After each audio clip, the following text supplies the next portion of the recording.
అప్పుడే పుట్టిన పిల్లలకు మాటలతో స్వాగతం. ఈ ప్రపంచానికి మీరంటే చాలా ఇష్టం.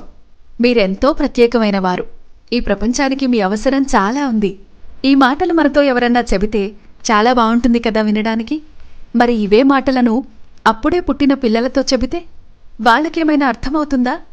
వారికి మన మాటలు అర్థం కాకపోయినా వాళ్ళు మనకెంతో ప్రత్యేకమన్న భావనతో వారిని ఈ ప్రపంచంలోకి ఆహ్వానిస్తే ఆ ప్రభావం తప్పకుండా వారి మీద ఉంటుంది అంటున్నారు ఫ్లోరిడా మెమోరియల్ హాస్పిటల్కు చెందిన డాక్టర్ రిచర్డ్ బ్రిడ్జ్వాటర్. ఈయన ఇప్పటి వరకు 5,000 కంటే ఎక్కువ డెలివరీలు చేశారు. పుట్టిన ప్రతి బిడ్డకి అటువంటి వాక్యాలతోనే స్వాగతం పలికారు. పిల్లలు ఈ ప్రపంచంలోకి అడుగుపెట్టే క్షణం వారి ఇంటి వారికి ఒక ప్రత్యేక సందర్భం. అయితే వారి కుటుంబంతో పాటు ప్రపంచానికి కూడా వారెంతో ప్రత్యేకమని వారికి తెలిస్తే మాటకి ఎంతో పవర్ ఉంటుంది. అది ఆ పుట్టిన బిడ్డ మీద ఎంతో ప్రభావాన్ని చూపిస్తుంది అని నమ్మిన డాక్టర్ రిచర్డ్ పుట్టిన తర్వాత వారికి ఒక చిన్న బర్త్ సర్టిఫికేట్ ఇచ్చి వారి పుట్టిన తేదీని, సమయాన్ని కన్ఫర్మ్ చేస్తాం.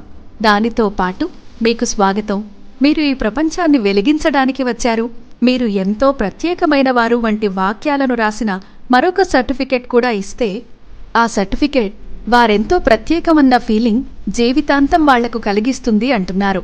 అతని ఈ చిన్న పనితో నిజంగానే ఎంతోమంది పిల్లలు పెద్దయ్యాక ఆ సర్టిఫికెట్ చూసి ఆనందపడి వచ్చి డాక్టర్ను కలిసి తమ సంతోషాన్ని వ్యక్తం చేసిన సందర్భాలు కూడా ఉన్నాయి. పిల్లలు పుట్టినప్పటి నుండే వారితో ప్రేమగా మాట్లాడాలి. మన మాట అర్థం కాకపోయినా భావం తప్పకుండా వారికి చేరుతుందట. డాక్టర్ బ్రిడ్జ్వాటర్ చేస్తున్న ఈ పని వల్ల ఆ బిడ్డల తల్లిదండ్రులు కూడా తమ పిల్లలతో మాట్లాడేటప్పుడు ఎలా మాట్లాడాలి, వారి మాటలు పిల్లల మీద ఎంత ప్రభావాన్ని చూపిస్తాయి వంటివి తెలుసుకుని వారితో ప్రేమగా, వారి మీద వారికి నమ్మకం కలిగేలా, వారు ఎంతో ప్రత్యేకమైన వారు అన్న భావం వారికి కలిగేలా మాట్లాడటం అలవాటు చేసుకుంటున్నారు.